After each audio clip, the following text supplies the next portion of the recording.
Magandang hapon. Andito po tayo sa Barangay Tulo, Taal, Batangas. Kung saan naghanap po tayo ng mga kapanayam na nagkaroon ng experience na mawala ng mahal sa buhay. At ito nga, dahil nga po ay bukas po ay November 1, araw po ito ng mga namayapang mahal natin sa buhay. So ngayon po ay October 31. Ano po? So pababatiin po natin ang ating kasama si Bida. Bida? Magandang hapon po sa inyong lahat, mga followers at sa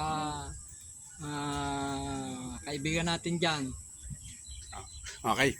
So, ngayon po, ang napagtantanungan ko po na tao para po making makausap o makakapanayam dito po sa araw na to ay si Ate Mildred Landicho Barion, kung saan taga rito po to sa Taal, Batangas, Tulo. Ano po? So, Ate Mildred, bati ka muna sa mga kaibigan mo, sa pamilya mo, kung sino man. Magandang hapon po sa lahat, mga sa kapamilya ko, mga friends ko. Magandang hapon po. Okay. So, yung mga anak mo, batiin mo. Ang mga anak ko, Mga pangalan. okay na yun. Okay na yan? Okay, sige. Okay, medyo may pagkamahiyan si Ate Mildred. Ano. So, ngayon po, alam niyo kung bakit po ako nag-interest dito po sa buhay ni Ate Mildred.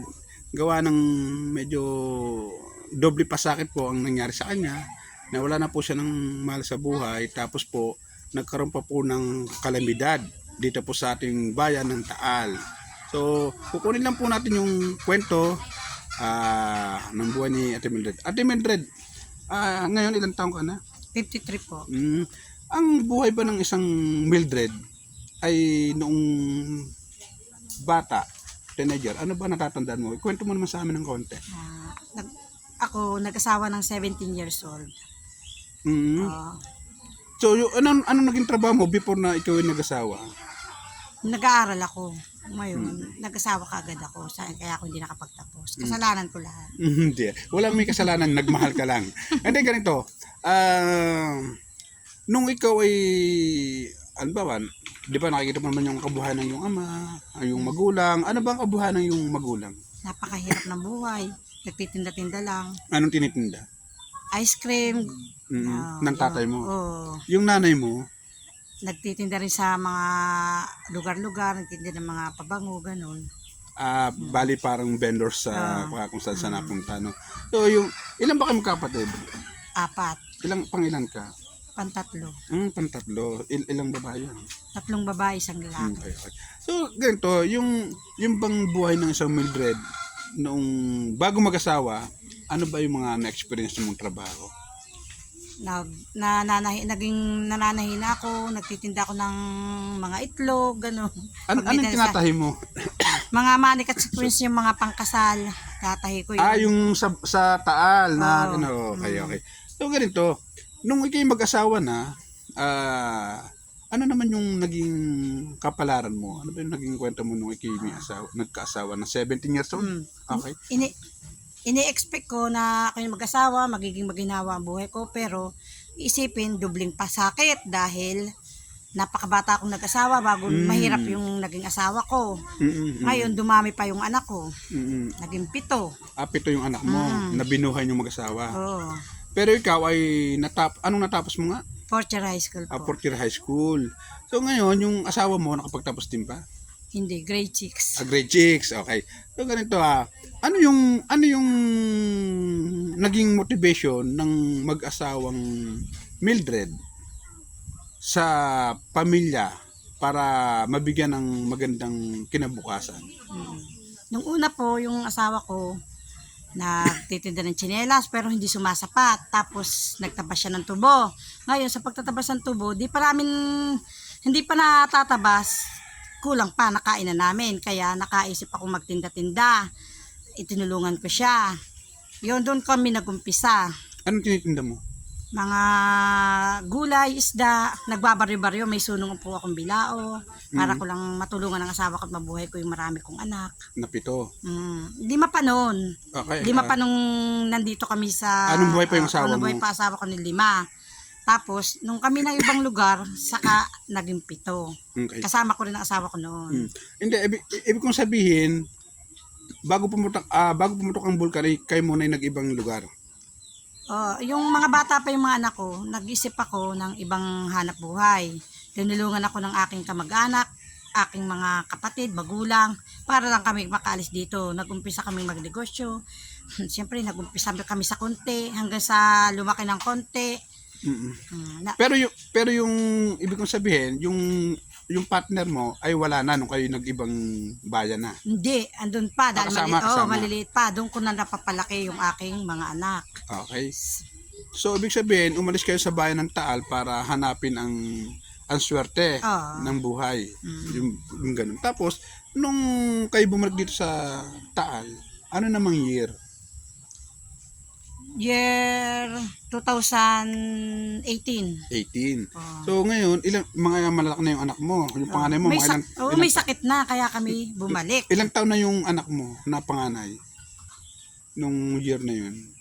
33. 33. Graduate na siya? Hindi, itong panganay. Yung sumunod, graduate na. Anong natapos nun? Tapos siya ng police. Criminology. So, ano siya ngayon? Anong trabaho? Yun, naka-duty siya. Duty police? Duty police na siya. Okay. Saan siya naka-duty? Sa Pampanga. Okay. Yung sumunod doon? Civil engineering. Civil engineer, graduate din? Graduate din.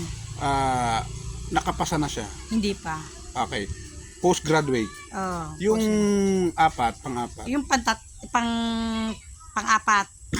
Graduate teacher. Nagtuturo? Nagtuturo private, di pa rin pasa sa exam. Okay. At least nakapasa.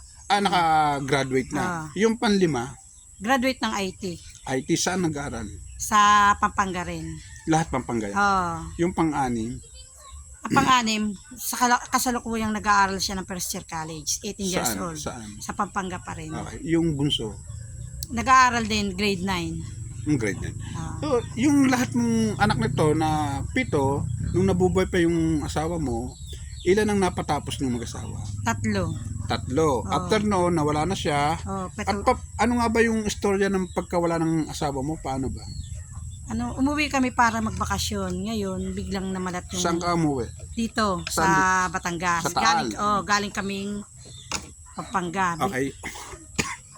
Yeah. Bigla siyang namalat ng lalamunan. Akala namin, simple lang na pamamalat. Nung pa-check up namin sa Mediatrix, stage 4 cancer kaagad. Siyempre, pinaggamot ko, nagkandaon pa. Yun. So ibig sabihin cancer. Tapos nung mawala siya, ay ano bang kalamidad ang sinasabi mo na? Nung may sakit siyang yun, hindi ko maintindihan kung paano kami mabubuhay. Ngayon, ang ginawa ko, nagtinda-tinda ako para lang kami buhay dahil sama-sama kami, lahat kami walang trabaho. Aalis ako ng 2 a.m., dadating ako ng 10 a.m. para lang makapakain ko yung mga anak ko, yung pinaghanap buhay ko, para makapakain ko sa kanila. Ano yung kalamidad na, yung sabi mo, yung asawa ba namatay siya? Ano bang kalamidad? Anong naging kalamidad natin dito? Yung putok ba ng bulkan o ano? Saktong putok ng bulkan yung namatay ng asawa ko. Ano yun noon? Noong 2020. 12 a.m. noon. Sabi pa nga ng anak ko, dalhin na natin na mama sa ospital at atin ang... Sabi ko sa mga anak ko, bigay na natin sa Panginoon ng buhay ng iyong ama dahil pagod na siya at hindi na niya kaya. Kailangan butasan na siya ng doktor, lalong mahihirapan ang iyong ama. Lagyan ng tubo. Pagkasabi kong ganun, wala mang 20 minutes, nawala na siya. Okay. Parang so, ibig sabihin, nung nawala yung asawa mo, ay ilan na napatapos mo? 3. So, yung the rest na 4 ay ikaw nagtataguyod na mag-aral, magpapaaral. Ako ngayon nagpapaaral. Ano ba naman ang trabaho ng isang Mildred, gawa ng sinabi mo ay high school graduate ka? Paano mo naitataguyod na ililiban ng pag-aaral ang iyong mga anak? Hanggang ngayon, dinodoble ko pa yung katawan ko. Minsan, titinda ko ng isda. bago magpapakatulong ako, nag-aalaga ako ng 2 bata. Siyempre, may mga pamilya ng mga anak ko at napakarami kong anak, hindi ko kayang iasa at malakas pa naman ako. Hanggang malakas ako, kakayanin ko pang maghanap buhay. So, ibig sabihin, ganyan yung ang iyong kinakaharap o nilalaban ng hirap sa buhay, ano, Ate Mildred. Ate Mildred, alam mo yung kwento ng buhay mo, medyo talagang napakaganda kung susumayin lang ito ng ating manunood at pag-aaralan. Ano. Ate Mildred, yung experience mo na narinig namin sa paglaban mo sa buhay ng kahirapan, ano ba naman ang may bibigay mong sabi nating payo sa mga kinapos ng pag-aaral, kinapos ng yaman sa buhay? Ano ba may papayo mo sa kanila? Masasabi ko lang, kagaya sa aking single mom at saka sa mga anak, kailangang maging matatag tayo, malakas. At ang isipin natin, hindi yung pera, ang isipin natin makapagtapos ang ating mga anak. Kung wala man tayong maibigay na pamana o yaman, yung pinag-aralan na hindi kayang mawala sa ating mga anak. Pag sumikapan natin, magsikap at ang ating mga anak, katulad ng mga anak ko, tumutulong sila, kaya sila nakapagtapos. Hindi lang ako, kung hindi sila tumulong, hindi ko rin kaya. Nagsasideline din sila para lang mapagtapos ko. Tulong-tulong kami buong pamilya kahit wala na yung asawa ko. Yun ang masasabi ko. Magtulungan kayong pamilya. Kayo tumawag sa Panginoong Diyos at kayo ay gagabayan, tutulungan kayo. Mas sigit Pray lang tayo. Mas higit na nakakaalam ang nasa taas kung ano ang kapalaran na ibibigay sa iyo at hindi naman niya ibibigay sa iyo yung mga problema niya kung hindi mo kaya, no. So ngayon, maraming salamat sa iyo, Ate Mildred, sa yung pag-share ng iyong buhay at sana ay kapulutan to ng maganda ng ating mga televiewers, ating mga followers. So bago tayo magtapos, kasamang bida, sa narinig mo sa kwento ng buhay ni Ate Mildred, ano naman ang may ibibigay mo para sa ating mga televiewers? Magandang hapon po mga televiewers. Ito po, narinig niyo po ang sinabi ni Mildred. Ano po, yan po ay isang malaking tulong nga naman o advice sa inyo. Kung kayo ay magsisipag o magsusumikap, maabot nyo ang inyong kayang abutin. Yan po lang. Maraming salamat. So, yan po yung para po sa akin po, bilang isang si Dayo, sa kwento po ng buhay ni Ate Mildred, sadya pong napaka-exciting, although merong pagkasad, pero sadya pong ganyan ang buhay ng tao. At medyo merong masakit. May masakit na pangyayari, pero yung sakit na pangyayari yan ay nasusuklian ng kaginhawaan at kagandahan na pangyayari sa buhay na po. So sa buhay po ni Ate Mildred na nakipaglaban ng hirap ng buhay, ganun pa man, kahit hindi pa siya nakatapos ng graduate ng high school, ng pag-aaral sa kolehiyo, tapos ay mahirap po ang pamumuhay, hindi pa rin pa siya sumuko sa pamumuhay na mabigyan ng magandang kinabukasan ang kanyang mga anak. At syempre ganoon din siya. Sa kabila po ng kanyang paghihirap na matagal na, hanggang ngayon po ay nagsasakripisyo pa rin siya bilang magtitinda ng isda at siya po ay nangangamuhan. So doble kahit po siya sa ginagawa niya. So ang isa pong Mildred, kung atin pong pag-aaralan ang buhay niya at tayo po ay kukuha ng idea, marami pong makukuha idea na magaganda sa kanya. Kaya nga lang po ay kailangan po rin nyo ang sipag at tiyaga at higit sa lahat ay paghingi ng gabay sa ating nasa taas. So sinabi niya nga po kanina na ang mga anak ay kailangan pagtapusin.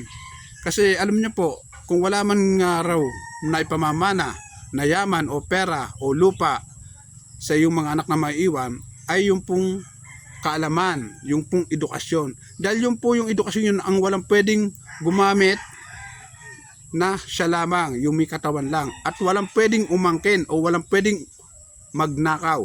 Kasi siya lang po at siya lang ang pwedeng gumamit ng kanyang edukasyon na tinapos. Ano po?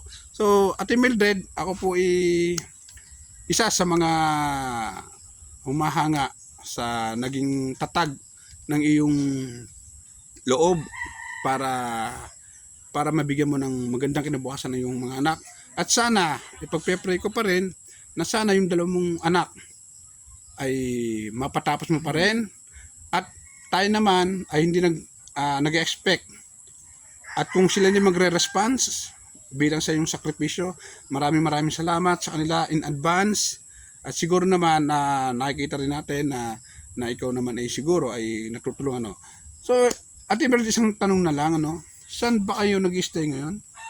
Sa Pampanga, nagbabakasyon kami dito. Dahil nandun ang trabaho ko. So, dinalaw mo yung puntod ng yung asawa. So, yan po, si Ate Mildred po ay nagpunta rito para bisitahin ang puntod ng kanyang mahal sa buhay. Although, medyo matagal-tagal na rin kang wala dito, June doon. So, ibig sabihin ni continuous lang din ang pagpunta rito. So, ngayon po, mga followers and televiewers, sana po ay kapulutan nyo po ng aral.